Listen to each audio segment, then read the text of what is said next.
a la Comisión en estos momentos de Justicia y Derechos Humanos que pues ustedes pueden observar a través de sus pantallas desde el hemiciclo Raúl Porras Barrenechea, en donde se vienen tratando temas básicamente que tienen que ver con la sustentación de proyectos de ley que proponen modificar algunos artículos para elevar lo que es el estándar ético y moral que deben tener los consejeros del Consejo Nacional de la Magistratura. Adelante, por favor, en cualquier momento estaremos también enlazándonos por la llegada, por esta visita protocolar al Congreso de la República del presidente de Indonesia, Joko Widodo. Adelante, por favor. Ellos han tenido su sede, judicialmente en la ciudad de Huancayo, a pesar que Oxapampa pertenece a la región de Pasco, pero por la cercanía y creando, la Corte Superior dentro de Chanchamayo, creo que va a dar, mayor facilidad para bajar también la carga procesal. Porque hoy en día el desplazamiento solamente de una persona que tenga hoy en día un juicio, el tiempo que se demora y el costo, porque no solamente es ir y volver el mismo día, más alojamiento, más alimentación, eso conlleva una serie de gastos y a veces, en muchos casos, terminan abandonados por los interesados porque no hay los medios económicos. Son más o menos 150 kilómetros como mínimo y como máximo 300 kilómetros de distancia entre una provincia hacia la de Huancayo. Yo creo que estratégicamente estaría bien ubicado dentro de la ciudad de Chanchamayo. Además, esto ya lo hemos visto en la Comisión de Presupuesto con el presidente del Poder Judicial, en la cual dijo que ya estaba ya con el acuerdo del Consejo Superior o Supremo, del Poder Judicial, y no tenía ellos inconvenientes. Es más, así dentro de los requerimientos de aumentar, su presupuesto, está dentro de lo solicitado por el señor Duberry, y yo creo que no hay inconveniente en aprobar más de una vez la votación.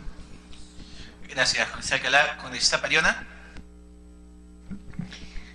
Muchas gracias, presidente. Dando un saludo cordial a todos los colegas y a las autoridades que vienen de la parte de la Selva Central.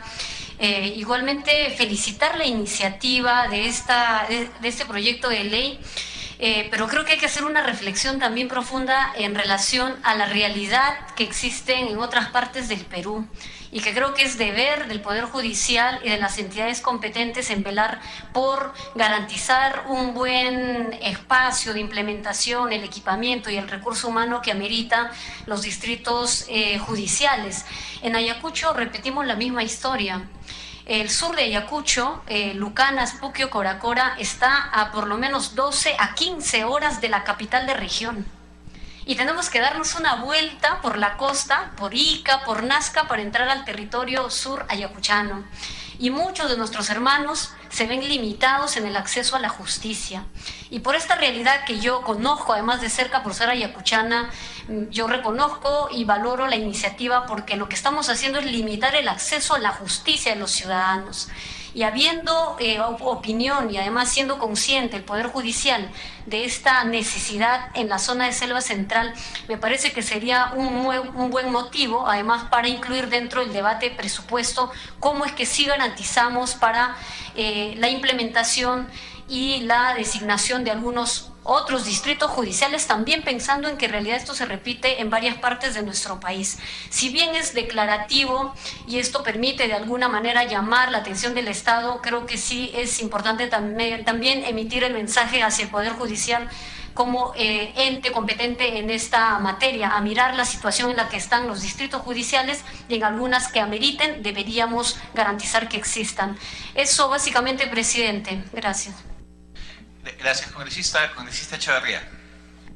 Quiero hacer una acotación, señor presidente. En la presentación que hizo el presidente del Poder Judicial, el doctor Duberly, manifestó de que no iba a incrementarse ningún tipo de gasto, toda vez que al interior del Poder Judicial habían reorganizado, y el día de mañana va a haber una votación importante que a nivel del Poder Judicial se va a dar el voto para la creación de la Corte en Selva Central. Gracias. Gracias, colega. Le damos la bienvenida a los congresistas Monterola y Mulder. Sin alguna intervención adicional, dado que no hay más intervención... Sí, perdón, congresista Pacori.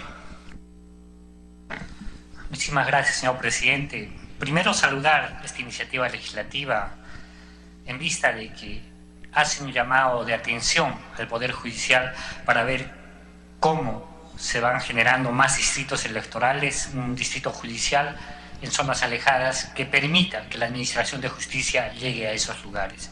Yo quería aprovechar más bien esta oportunidad para exhortar al Poder Judicial de que se haga un remapeo de cómo están funcionando el tema de los distritos judiciales en zonas mucho más alejadas que tenemos en este Perú profundo. Y esto amerita, pues, de que, más allá de que se apruebe este proyecto de ley, se tenga que ver un mapeo en zonas alejadas, como es el caso de la región de Puno, en la región de Cusco, en la provincia de Chumbivilcas, donde varios ciudadanos tienen que, pues, recorrer distancias lejanas para buscar un proceso de administración de justicia. Entonces, creo que este proyecto de ley es positivo, pero también hace hincapié para que podamos exhortar al Poder Judicial y se pueda encontrar mejores niveles de administración de justicia, principalmente en el Perú profundo. Muchas gracias, congresista. ¿Alguna otra intervención? Dado que no hay más intervenciones, se somete a votación el predictamen del proyecto de ley 1469. Los señores congresistas que estén a favor, se les levantar la mano. Muy bien, en contra. Abstenciones. Ha sido aprobado por unanimidad el proyecto de ley. Muchas gracias, congresistas. El siguiente predictamen de los proyectos de ley 348, 471, 188, 1405 y 1728, que propone modificar el ordenamiento jurídico en materia de protección de la mujer. Este predictamen incluye los proyectos de ley presentados por la célula parlamentaria PRISTA, a iniciativa del congresista Luciana León, del Grupo Parlamentario Frente Amplio, a iniciativa del congresista Hernando Ceballos, el Grupo Parlamentario Peruanos por el Cambio, iniciativa de Ana María Choquehuanca, y el Grupo Parlamentario Nuevo Perú, a iniciativa de Indira Wilca, uno de los proyectos, y el otro del congresista Horacio Pacori.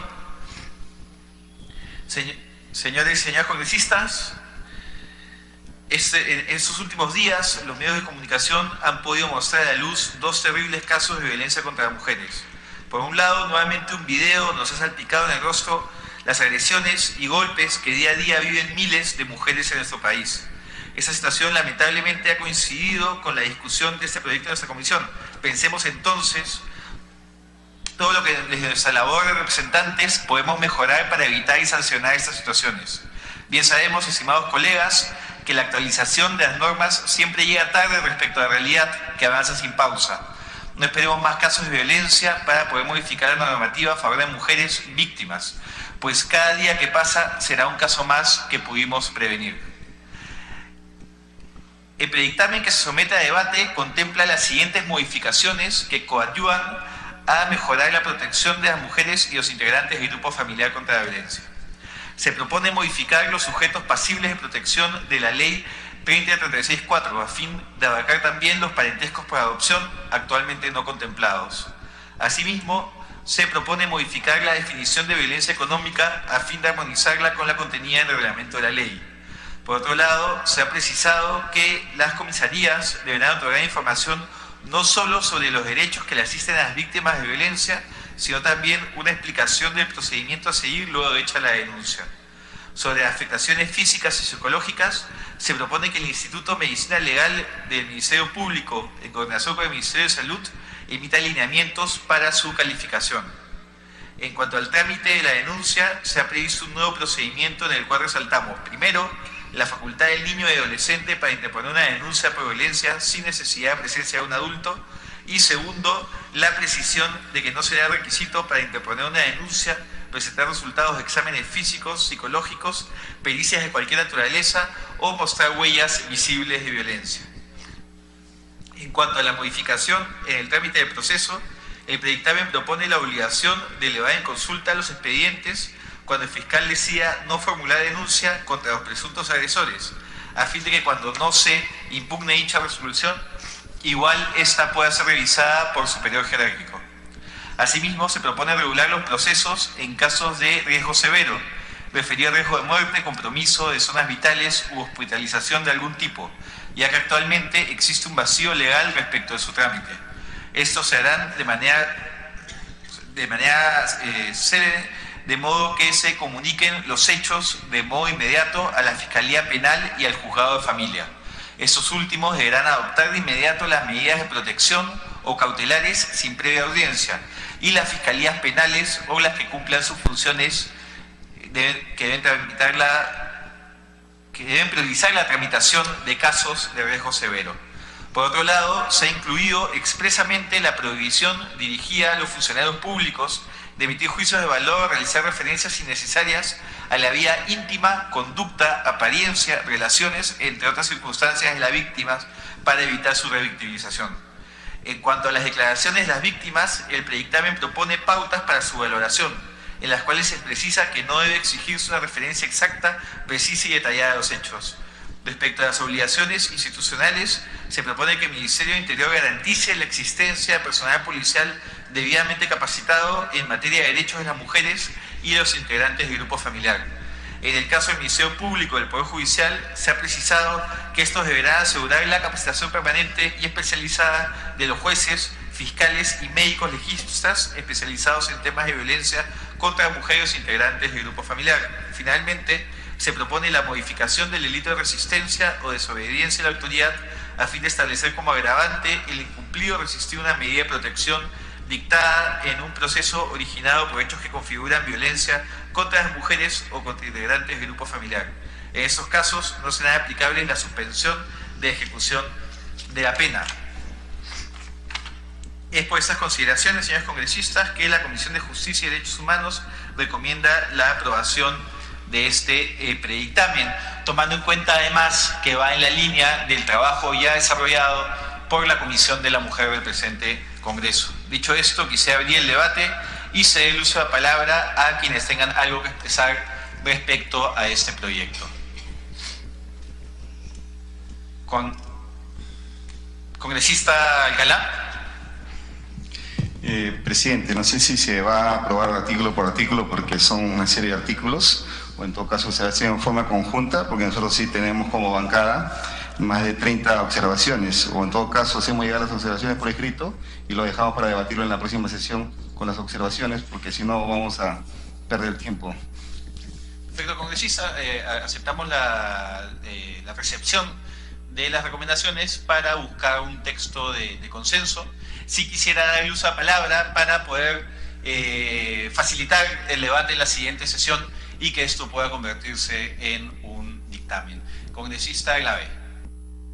Gracias, presidente. Saludar a quienes han hecho las propuestas. Como usted ha dicho, tenemos un problema muy grave de violencia contra la mujer y tenemos un problema muy grave de violencia en general. Hemos visto en los medios de comunicación, como usted ha dicho en estas semanas, elementos de agresión muy fuertes, además con una sensación de desprotección muy grande de parte de las víctimas en la posibilidad de hacer un ejercicio real de defensa.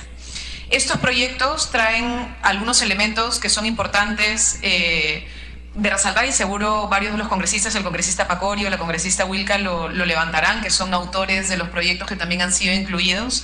Yo quisiera plantear un punto que me preocupa porque entiendo que algunos congresistas están en contra de la posibilidad de que el menor, ya sea niño, niña o adolescente, pueda hacer una denuncia sin el acompañamiento de un adulto. Y en ese sentido, presidente, a mí me alegra leer que en el predictamen sí se incorpora la posibilidad de que los niños y adolescentes en su condición de víctimas puedan realizar una denuncia. ¿Por qué? Porque una de las cosas que hemos visto, si ustedes revisan, por ejemplo, uno de los últimos casos que ha salido de una niña de 8 años, que hoy día tiene 27 semanas de embarazo, porque es fruto de una violación, el proceso de denuncia no se pudo hacer porque precisamente habían problemas, como hay en muchos casos problemas en los cuales niños sufren violencia, adolescentes sufren violencia y no necesariamente los padres acompañan la denuncia, presidente. Y muchas veces hemos visto que esta violencia se ejerce dentro del hogar, presidente, por algún familiar, por alguien cercano, y muchas veces quedan sin posibilidad de hacer ejercicio de su defensa real y a que el Estado pueda actuar en su protección. Entonces, ojalá que esto que se ha incorporado, que además estaría alineado al tercer protocolo de la Convención del Niño, Niña y Adolescente, que en el Perú es ley desde el 2015, nos ayude en la posibilidad de fortalecer la capacidad de defensa de los adolescentes y de las adolescentes que sufren violencia sexual y violencia física de manera cada vez más alarmante, como lo han dicho las cifras que nosotros tenemos de violencia en el país, ¿no? Que nos declaran el quinto país con mayor nivel de violencia en el mundo, ¿no? Gracias, congresista Becerril. Gracias, presidente. Justamente lo que comenta la colega Marisa Glave me da pie para esta participación. Justamente estamos hablando de que estos últimos días, estos últimos tiempos, ha habido una exacerbación respecto a la violencia, sobre todo violencia contra la mujer. Hemos sido testigos por los medios de comunicación cómo algunas personas atacan con una violencia enfermiza generalmente a las mujeres. Eso, bajo todo punto de vista, es condenable y así lo hacemos notar siempre. Pero hay otro tipo de violencia también que actualmente se está dando y justamente contra colegas congresistas. Es la peor de las violencias, la más ruin, la más cobarde, el que lleva a cabo este personaje que utiliza un seudónimo para poder agredir de esa manera. Me refiero a Rafa León. Bajo el seudónimo de la China Tudela, no es de ahora, esto es consuetudinario, hay mucho tiempo que ejerce ese tipo de violencia.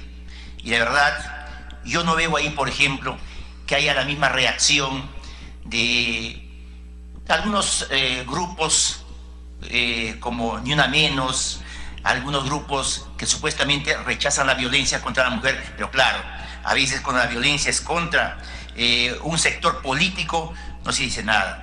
Y presidente, y es triste en realidad, cuando uno quiere legislar sobre el tema, por ejemplo, no se puede. ¿Por qué? Porque los medios, los mismos medios que permiten este tipo de agresión como Caretas, van a saltarse el techo y decir, por ejemplo, no, es una ley mordaza. ¿Dónde queda, presidente, la autorregulación? Que, o sea, en la revista Caretas, por ejemplo, tal Rafa León puede insultar abiertamente con epítetos, digamos, denigrantes a la mujer. ¿Dónde están las mujeres que se indignan cuando hay este tipo de violencia? Lo que ha pasado últimas semanas, presidente, colegas, es de verdad, ha pasado todos los límites permisivos. Insultando, digamos, tratando de jugar incluso con los apellidos. Desde acá, presidente, mi rechazo a medios de comunicación, en este caso como Caretas, que permiten este tipo de personas que escriban esta revista, y también a este ruin personaje, cobarde personaje de Rafa León, presidente. Gracias. Gracias, congresista. Sí, justo en este caso ha habido un pronunciamiento de rechazo del colectivo Ni Una Menos, y en la comisión estamos por poner a debate el proyecto político contra el acoso político a la mujer. Entonces esperaremos que se pueda generar el consenso necesario para poder aprobar tan importante predictamen en las próximas semanas. Aprovechamos para darle la bienvenida a la congresista Wilca y también para darle el uso de la palabra sobre el punto de agenda. Muchas gracias, presidente. Yo quisiera saludar el que estemos aprovechando esta oportunidad en la sesión para poner a debate estos proyectos, porque sí creo que hay que remarcar el hecho de que este dictamen contiene varios proyectos de ley de diferentes bancadas que han sido además presentados por congresistas a lo largo de este año parlamentario que hemos tenido y que recién ahora tienen la oportunidad de verse en esta comisión. Entonces yo sí creo que estamos dando un paso adelante de que las diversas iniciativas planteadas en el Congreso de la República a lo largo de ese tiempo que estamos ejerciendo la labor puedan hoy día, además de acumularse en un solo dictamen y con eso tratar de generar una reforma más o menos de carácter integral, puedan estarse viendo. Quiero señalar la importancia de esto porque es verdad que estos proyectos requieren el estudio y debate además necesario, y creo que ahí los aportes de los congresistas van a ser muy útiles. Pero también señalar que esto ha sido ya visto en la Comisión de la Mujer, que ahí también se requirió un tiempo necesario e importante para que sean aprobados y se llegó a un consenso. Entonces yo sí quisiera remarcar el hecho de que hay una discusión previa que de todas maneras es importante considerar, que se llegó a un consenso y que creo que sobre todo lo que hubo detrás de ese consenso fue la conciencia de que ese Congreso todavía está en falta en relación a aprobar legislación que nos ayude a combatir la violencia contra las mujeres. Lastimosamente, tenemos solamente un proyecto de ley, o sea, una ley ya como tal, que ha sido aprobada por este Congreso. Tenemos varias iniciativas interesantes. Yo simplemente quiero mencionar el proyecto de ley 348, que es autoría de la congresista Luciana León, que fue una de las primeras que presentó iniciativas en esta materia. El proyecto de ley 471 del congresista Hernando Ceballos para modificar lo que es el registro de agresores, que hoy además ha sido materia de un debate muy interesante a propósito de una iniciativa del Ministerio de la Mujer para ponerlo ya en implementación. El proyecto de ley 788, justamente de autoría de quien es hoy ministra de la Mujer. El proyecto de ley 1788 de autoría del congresista Pacori, y en fin, son iniciativas de diversas bancadas que creo que hoy lo que nos acercan es justamente a discutir no cambios parciales, porque todos hemos identificado en nuestro trabajo de representación dificultades para implementar la norma que está vigente, que es una norma relativamente reciente, que tiene 2 años, que para muchos casos ha servido, sí, para ampliar las dimensiones de violencia que hoy se reconocen. Es cierto lo que dice el congresista Becerril, muchas veces hemos circunscrito la violencia hacia la mujer solamente en violencia física, escapando, por ejemplo, de esa consideración la violencia que se da hacia las mujeres en la política, por ejemplo, ¿no es cierto? Y por eso es tan importante que avancemos luego ya de ese debate a una discusión de los proyectos de ley de acoso político y otras formas de sanción para quienes tienen algún tipo de formas de agresión hacia las mujeres en funciones públicas. Yo completamente de acuerdo con eso, con que se sancione además no solamente moralmente, sino que haya un tipo de sanción efectiva realmente en la legislación. Pero hoy lo que estamos haciendo es modificar la ley vigente para prevenir, sancionar y erradicar la violencia hacia las mujeres, que tiene un conjunto de dificultades procesales. Sé que han habido o se han mencionado algunas observaciones, yo simplemente señalar que en lo que tiene que ver con la posibilidad de denuncia para los menores, eso ya está contemplado en el reglamento de la ley. Y eso de hecho ha permitido, y por eso ahí creo que es importante recurrir a las estadísticas, que durante este año menores puedan denunciar los casos de violencia que viven. Y como esté en el reglamento, muchas veces, ¿no es cierto?, es una facultad que no todos los operadores de justicia permiten, ¿no es cierto?, para proceder. Entonces lo que estamos haciendo es colocarlo ya con un carácter de ley. También, presidentes, están incorporando sugerencias de carácter procesal que lo que hacen es, por ejemplo, unificar los criterios de actuación de los juzgados de familia en este caso. Sabemos que la ley vigente lo que hace es, por un lado, dar medidas de protección a las víctimas y, por otro lado, tramitar ya la sanción penal al agresor.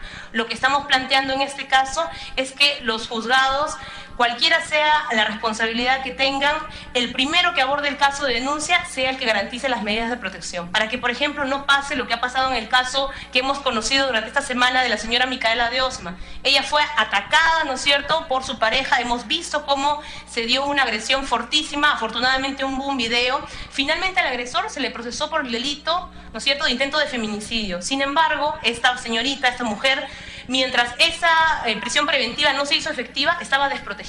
No tenía cómo tener medidas de protección de forma rápida que la pudieran proteger y sobre todo proteger su integridad. Entonces lo que estamos planteando es también una modificatoria para que los juzgados se hagan cargo no solamente de sancionar al agresor, sino también para tramitar las medidas de protección que la ley hoy ya determina. Y finalmente se están haciendo un conjunto de planteamientos para lo que es el registro único de víctimas y agresores. Este registro que ya he dicho ya está creado por la ley. Lo que estamos haciendo es simplemente incorporar un conjunto de entidades para que sean responsables también de alimentar este registro. Por ejemplo, el registro evidentemente tiene que contar con la participación del Ministerio de Salud.